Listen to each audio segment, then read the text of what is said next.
Hello, and welcome to today's webinar regarding the Leeway Grant Project and the co-creation of a community living model. I am Heidi Gill, the president of HoodenPyleGil, known as HPG, and the lead coach for the Leeway project. And with me today are two other members of HPG and the Leeway project team, Delia Mannon, our research fellow, and a critical member behind the scenes of our webinar, Melissa Cox, our project community liaison. HPG is fortunate to work with Leeway's pioneering leadership, including Heather Aaron, Executive Director, Leeway board members chaired by Mr. Bill Dyson, and more recently, Leeway's new program director for this project, Kim Turner-Hagebook. We also want to give thanks to our partners at DSS and the leadership of Don Lambert, Mairead Painter, and Paul Ford. And our appreciation goes out to the talent of CAMA Inc., a design lab and key partner in the overall project, who has provided us with the graphic illustrations for the Living Storybook and our webinar today. But most importantly, we're grateful to all of our participants for your interest and for joining us today. We have over 70 participants registered, representing a nice cross-sector of stakeholders, including community members, as well as leaders from local, state, and national organizations. Throughout the webinar, we'll be tracking questions for the Q&A at the end of our session. So please feel free to type in questions on the right-hand side of the screen. During our presentation today, we will reference the Living Storybook. We're excited that the Chapter 2 of the Living Storybook will be released and sent out following our call today. Also, a reminder that the webinar will be taped, so please do share along with all your friends and colleagues. So some of you have been active participants in the story of the Leeway project unfolding in New Haven since we kicked it off with the think tank in June of 2016. For those that have been involved, we thank you, and we hope the webinar deepens your understanding and alignment to this work. We realize that some of you are just learning about the project, and we hope this webinar is a great beginning to your continued involvement. For all, we hope this information ultimately prompts inspiration. So let's jump right in. Our presentation will be covering the following questions today of the why, what, how, and when. Why the compelling reasons, what the target population expected results, how the process for co-creation and implementation, and when the time frame of our deliverables. So let's start with the why. We often get the question of why DSS, why Leeway, and why a community living model. Let's first start with why DSS. The project has been funded by DSS under the Nursing Home Diversification Grant Program, which is aligned with 5 key state priorities listed on the slide. This program gave nursing homes a specific opportunity to diversify their services and align with the Money Follows the Person efforts to enhance informed choice for individuals to remain in their home environment. With that personal choice of remaining home at the core, the funding is aimed at increasing access and awareness to long-term care services, piloting interventions that will decrease the use of nursing home and ER and hospital, and mitigating the gaps in community-based services and supports.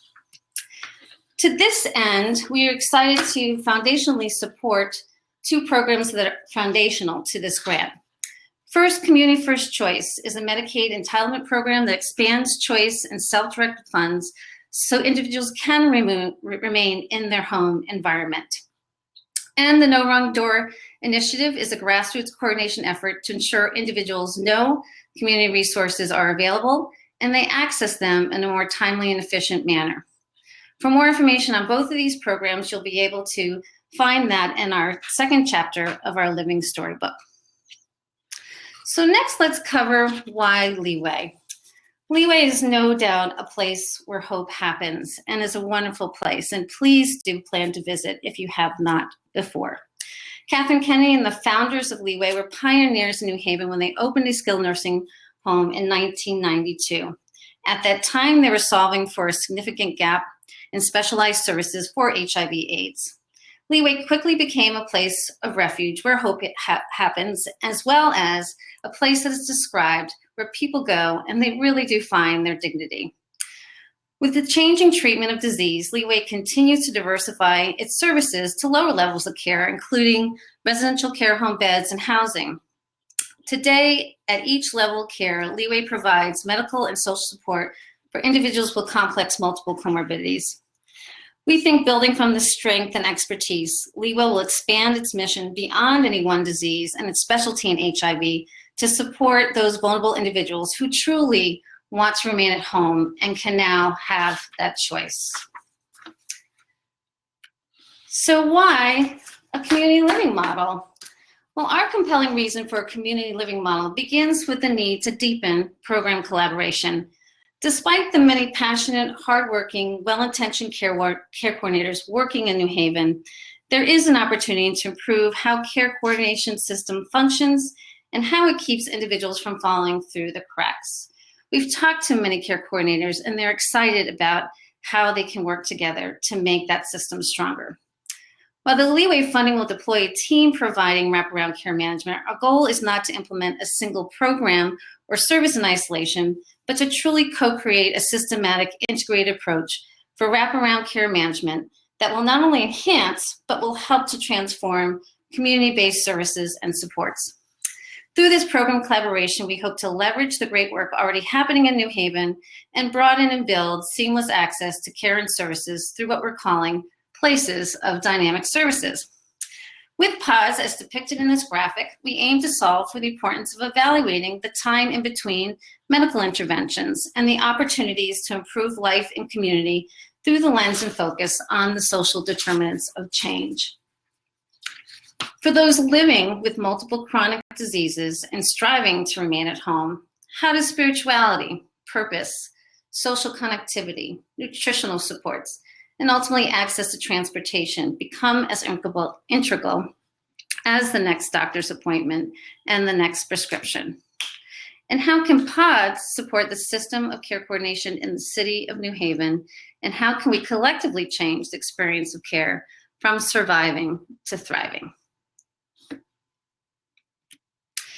So moving on to the second compelling reason we believe for the community living model is the need for service integration.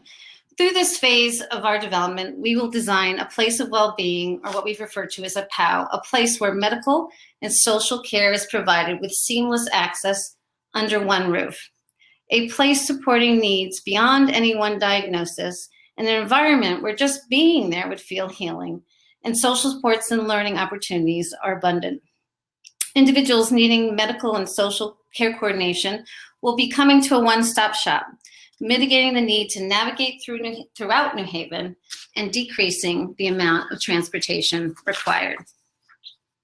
In this phase, we aim to consider how community agencies and key staff from PODS are located in the same place as they strive to enhance communication, collaboration, and integration of services.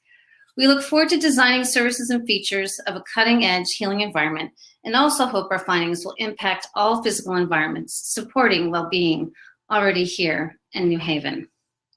So in summary, the compelling reason for the community living model: together, the POW and the PODS are a hub and spoke care coordination infrastructure that will expand choice for individuals to successfully live in their home of their choice, in their home environment. We will take a deeper dive on this infrastructure later on in the presentation. Moving on from the why to the what. So what is the targeted population and the expected outcomes? While we'll continue to work with Yale New Haven Hospital on creating a patient registry and list, you will see that our target population includes individuals with multiple chronic diseases yielding high cost and high need.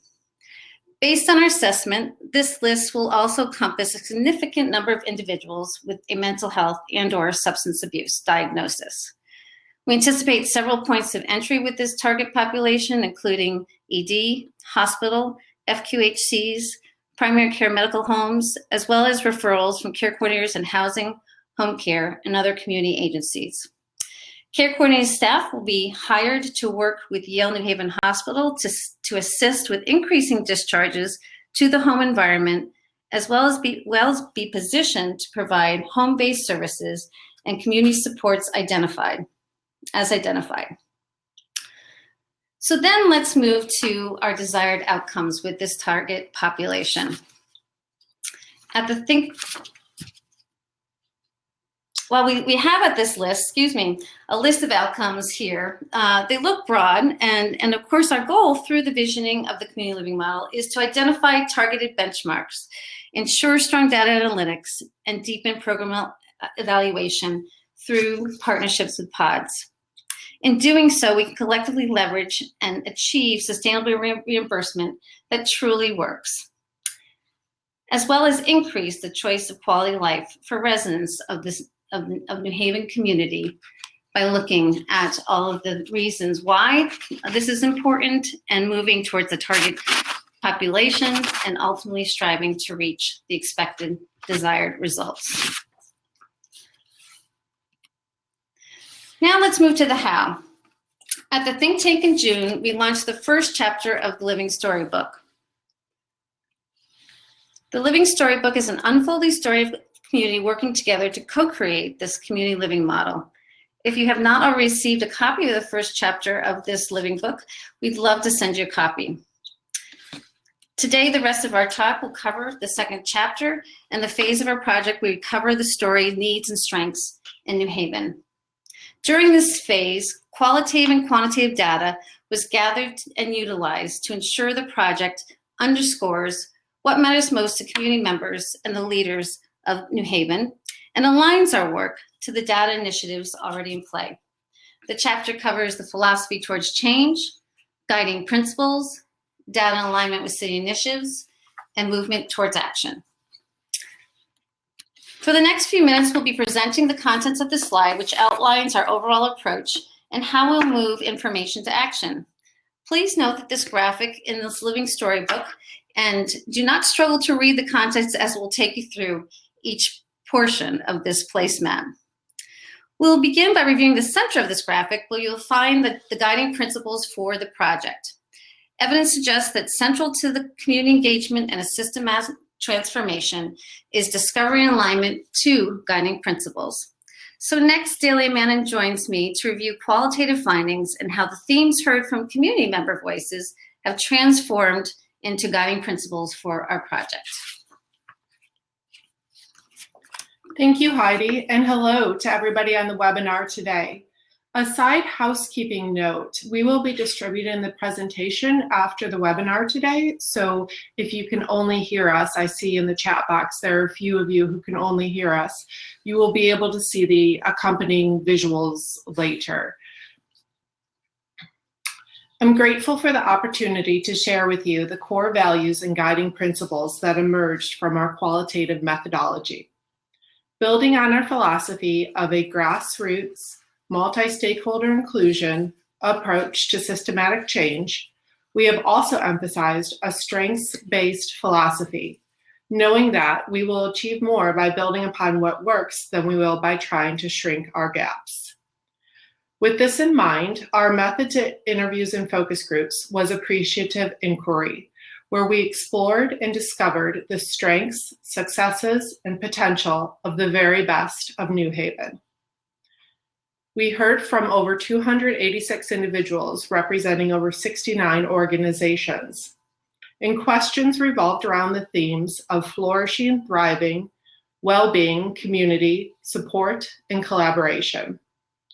From these interviews and focus groups, 8 powers emerged, which I will now briefly tell you about.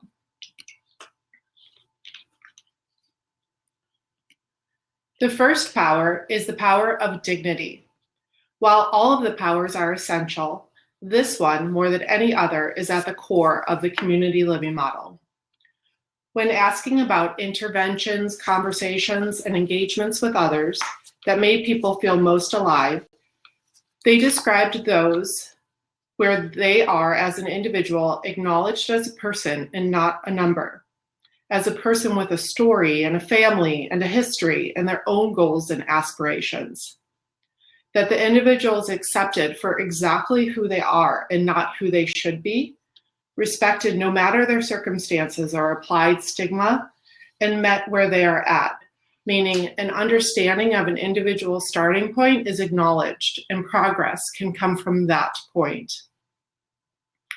Dignity is central to the way we interact with each other, particularly in a medical model of wraparound care delivery. The second power is that of positivity. Individuals spoke of the necessity to be optimistic and have hope when healing and dealing with chronic illnesses in their daily lives. Many spoke of the influence their spirituality and houses of faith have on their being in support of their ability to maintain hope and optimism. From our Wisdom Council, we hear how central self-esteem and believing in oneself is. And as we work with individuals to achieve their person-directed goals, having a sense of purpose and meaning will propel them toward action and healthy habits. The third power is the power of self. While there is only so much you can do for another, to heal, an individual has to want to heal and to have a stake in that process. This requires accountability and empowerment to direct one's own life path through choice and achievable goals. In supporting this individual, providers of long-term services and supports need to listen and understand who that person is and what their goals are, in lieu of a one-size-fits-all approach. And finally, this power includes the idea of providers walking side by side an individual until they are strong enough that the provider may walk behind, thereby doing with and not for the individual. The fourth power is that of giving and receiving. It was spoken of that success comes through a dynamic exchange of giving and receiving. We heard many people speak of the reward they receive from giving, showing that those who are traditionally givers, such as medical and long-term service and support providers, are as much receivers of meaning and purpose in life, just as the receivers, individuals accepting care, are as much givers of life lessons. When considering a ring of reciprocity where there is a flow of giving and receiving, peer support is crucial to a strong community. Other positive relationships that build possibility are those of the many students from the 6 higher education institutions in New Haven. The fifth power is the power of care. The community living model is a model of wraparound care centered in the healthcare system with the support of community partners, or pods, who focus on different aspects of health and well-being. When speaking of the ideal model of care, individuals spoke of the importance of social interactions between providers and patients. When a patient trusts their doctor or nurse, they share crucial information that influences their care plan. Trust also enables an individual to reveal more about their life and their person, which is where the revelation of social determinants of change lies. In addition to trust, individuals spoke of the necessity for providers to be available when needed, which is not always between the hours of 9 a.m. and 5 p.m., and the appreciation for compassion. Finally, the community living model will build upon ongoing person-centered efforts that support the desired direction of the patient. The sixth power is that of collaboration. To broaden and build the strengths of the community in intentional ways,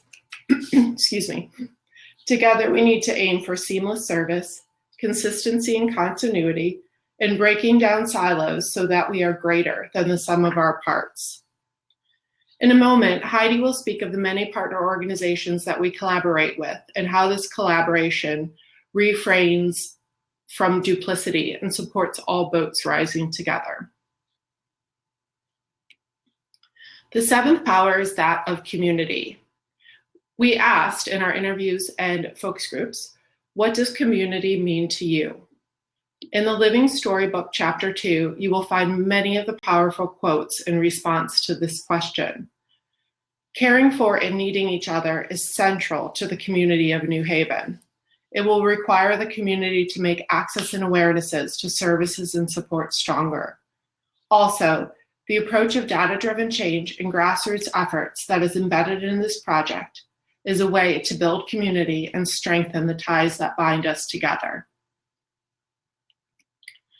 The final power is that of place, which has a double meaning.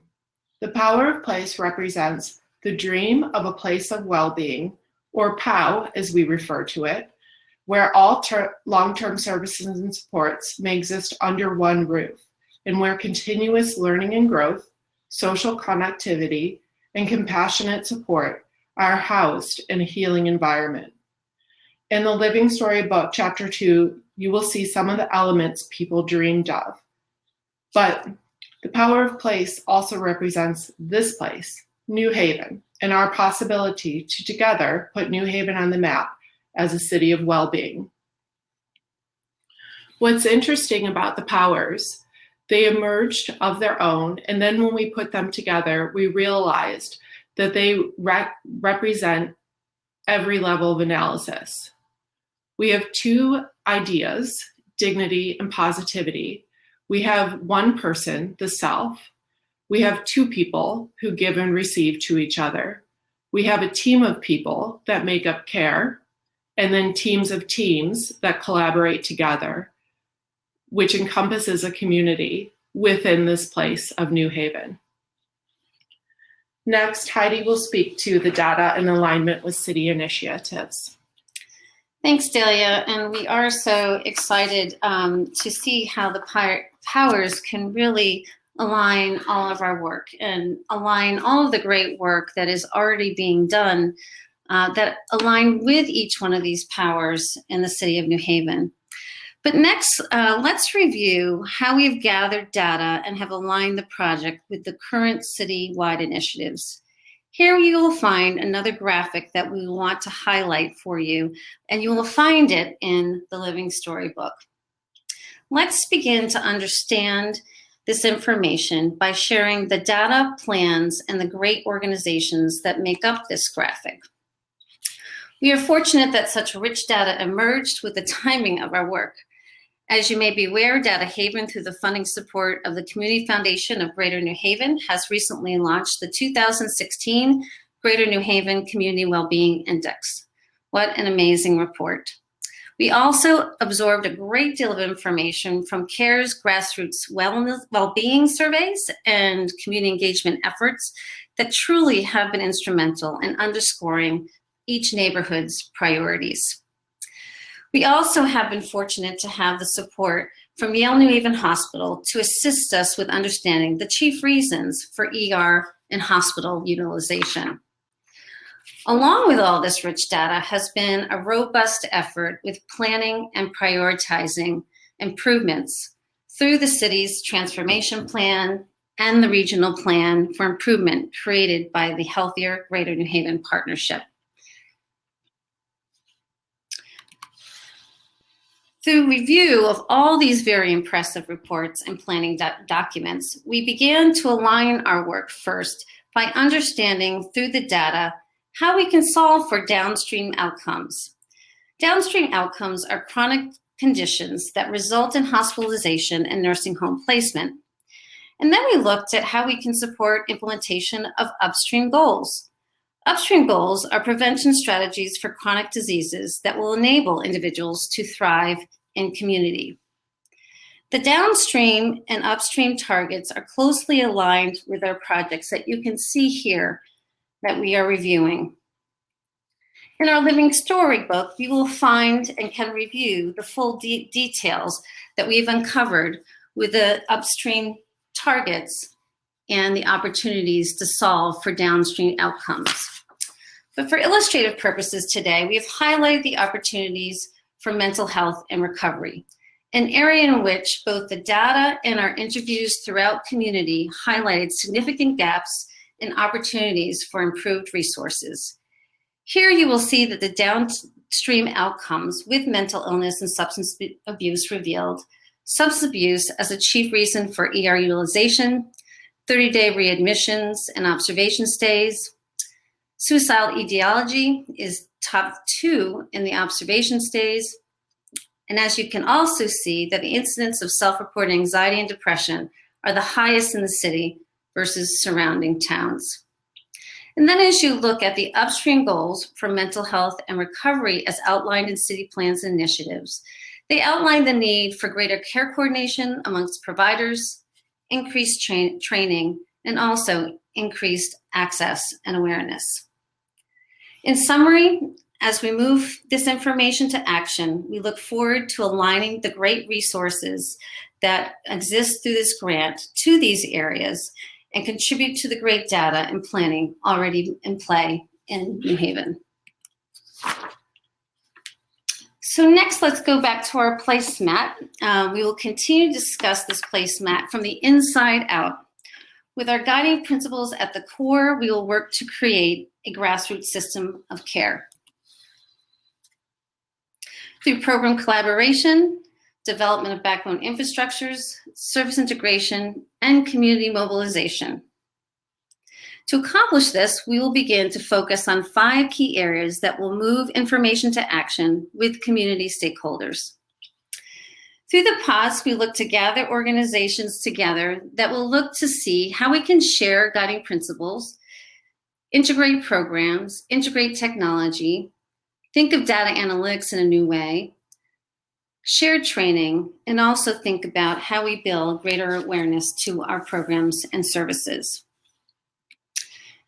Through the pre-development funds to design a place of well-being, we will gather stakeholders to really look at where is the need in New Haven and how can we build a place where healing provides an opportunity for individuals to thrive in community, to thrive in a place with not only medical supports, but also social connectivity.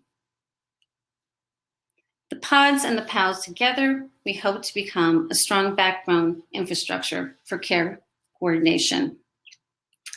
And with that, central embedded in both of the pods and POW is a wraparound care management team. Here we will work to embed, without duplication, a home-based, evidence-based model called GRACE.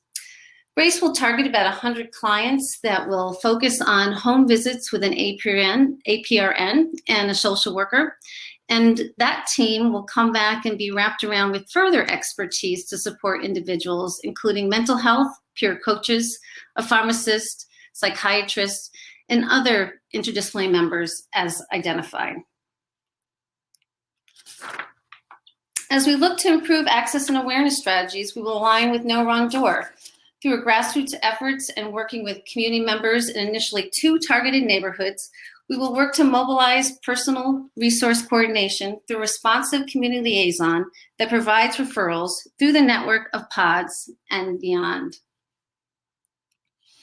And finally, we look to mobilize in community through training and development efforts that support place-based learning on 3 levels, on an individual, organizational, and community level. So we've now covered all the areas on this placemat that really is the structure for the vision and implementation of the community living model. We now will move into this deployment structure. Moving to the deployment structure with these 5 areas just covered, 5 action groups will participate in visioning sessions over the course of 3 months. Each group will consist of community members and a cross-sector list of organization and stakeholders. These action groups will reflect on information provided today, ask important questions, and answer important questions, ask important questions and answer those important questions, ensure decisions maximize the best use of resources, and ultimately work towards co-creating a sustainable community living model. The first group will be care management that will come together to ask many important questions about really tying together a system of care coordination. The second group will be the pods that will come together to think about collaboration and new ways and align practices and approaches and evaluate the progress that the pods collectively agree to track together. And then the awareness strategies will be a group that will come together to ensure that alignment, no wrong door, and to ensure that there's a grassroots, neighborhood-oriented approach to thriving in community. And then finally, we'll have training come together to identify the important training programs that can really propel this overall work, ensure that individuals, organizations, and the community are empowered to together make a difference. The place of well-being will also come later on so that we can begin to think about, once we're done with our program collaboration phase, what would it look like to have programs and services under one roof? The Advisory Council will continue to meet and really reflect on what the visioning groups have determined, what their thoughts and reactions are to much of this work that you've heard about today, and ensure that the right decisions are made and the resources are used in all the right places, along, of course, with Leeway's board and Leeway's executive leadership.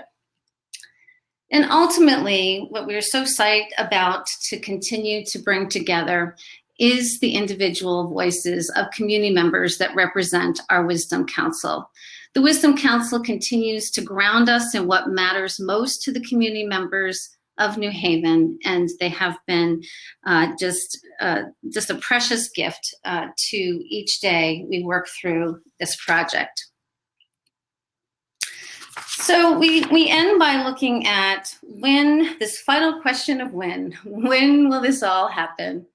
Well, just to first cover, there's been a lot going on since our think tank. We've had several Wisdom Council meetings, and we've had an advisory council and a meeting with a group of care management members that truly, I believe, are already a natural systematic infrastructure in New Haven to build upon. And ultimately, the Leeway board came together for a very important retreat to synthesize their thoughts on the directions for the Leeway organization. My favorite sort of quote that from Mr. Bill Dyson was that he said, we're gonna, aim high, we're gonna shoot for the stars, but if we fall through the clouds, we will still be on higher ground, meaning that we anticipate a lot of great successes and that we will learn from any bumps in the road and failures and remain on high ground. As we look towards what's next and coming from January to May, just next week, we'll be starting with our care management visioning session. In February, we'll be moving into hiring staff and orchestrating visioning sessions for both pods and awareness and access. March will cover a meeting with the Advisory Council and Leeway Board. In April, training and development will hit the ground running, as well as the beginning to the development of the place of well-being. So last but not least, we are so excited to welcome our new program director, Kim Turner-Hagebuck. A formal announcement about her and her work will be forthcoming, but a little bit about Kim. Kim comes to Leeway as a former director of systems improvement and strategy at Beacon Health Options. She's demonstrated so many accomplishments in the behavioral health arena, in quality improvement, and in systems enhancement at a local, regional, and state level. In the spirit of service, she's done so much. She's been at the state of Connecticut Department of Corrections as a volunteer for the past 18 years, where she's facilitated faith-based support groups, and she's a current active board member of the New London Homeless Hospitality Center. She's a newly installed minister of the Shiloh Baptist Church, and she is most importantly the mother of 2 beautiful children and resides in New Haven with her husband and youngest daughter. Kim has hit the ground running, and we cannot wait to have her leadership and support. So today we have covered why, the compelling reasons, what the target population and expected results, how, the process for co-creation and implementation, and when, the time frame of deliverables. We hope this has truly deepened your knowledge as well as maybe initiated your knowledge. And we know you probably have very many questions that we hope to answer today and beyond the course of time as this story unfolds. Yeah. All right, so let's move to questions, Delia. So just a reminder, if you do have any questions, please feel free to type those up. You should have a chat box visible on the right-hand side of your screen, and we'll be fielding those as they come in and then respond verbally. So I see a question from Evelyn asking if we can participate in the January care management meeting. Evelyn, we welcome participation. We'd love to hear more about your interest in participation and how it aligns with that particular visioning session. Oftentimes when individuals express interest to be part of the overall project, we really have a conversation about their organization and their goals and how we can best align them with each one of these focused areas. So we are so excited, Evelyn, to have your interest. Let's plan to talk offline.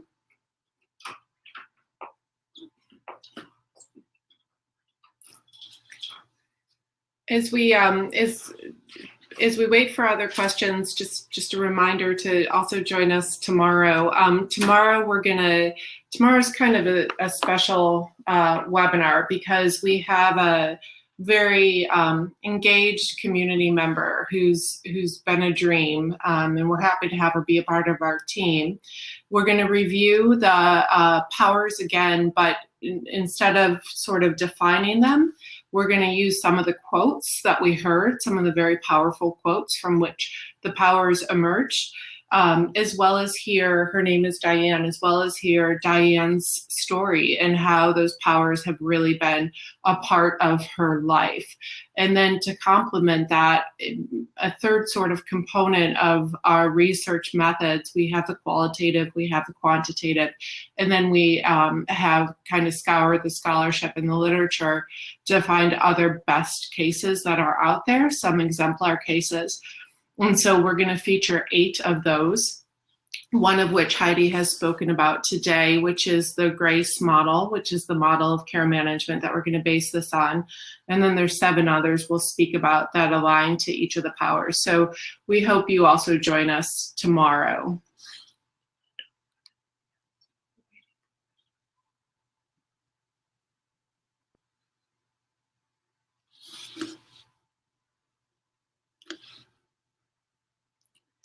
So as we, highlighted, each one of you on the call, you may have colleagues, you may have friends, you may have loved ones that are currently going through this exact experience with care coordination. I myself happen to be going through a care coordination story, for the lack of a better term, with my mother in Florida, and I'm learning so much more every day as close as I am to this topic. We can't underscore enough the importance of hearing the voices from those going through the experience in the moment. So we encourage you to also share with us your stories, share with us community members that you think would really provide us with some insight, and share with us, again, the case studies, the great work that's happening in New Haven. We did not have time to cover that today, and we'll touch on it tomorrow. But we can't underscore enough that we realize that much of what we talked about today is in motion in New Haven. And our hope is to use these resources to only bring those efforts further along. So please be a part of our Living Storybook, and please reach out to us. We look forward to you receiving the 2nd chapter of our Living Storybook this afternoon. Please read it, curl up with a blanket and a hot cup of cocoa if you're in Connecticut or wherever you are. We'd love your honest and feedback. Our goal is transparency and a true, authentic approach to co-creation. Okay, well, with that, I think we're done. We don't have any other questions. We love questions, so if you don't want to give them to us now, please please do later. Delia, thank you so much. I also want to thank again Melissa Cox and the students behind the scenes helping to make the webinar run today, as well as, again, CAMA, who did just an incredible job, as you can see, with our presentation and graphic design. Be well and have a wonderful afternoon.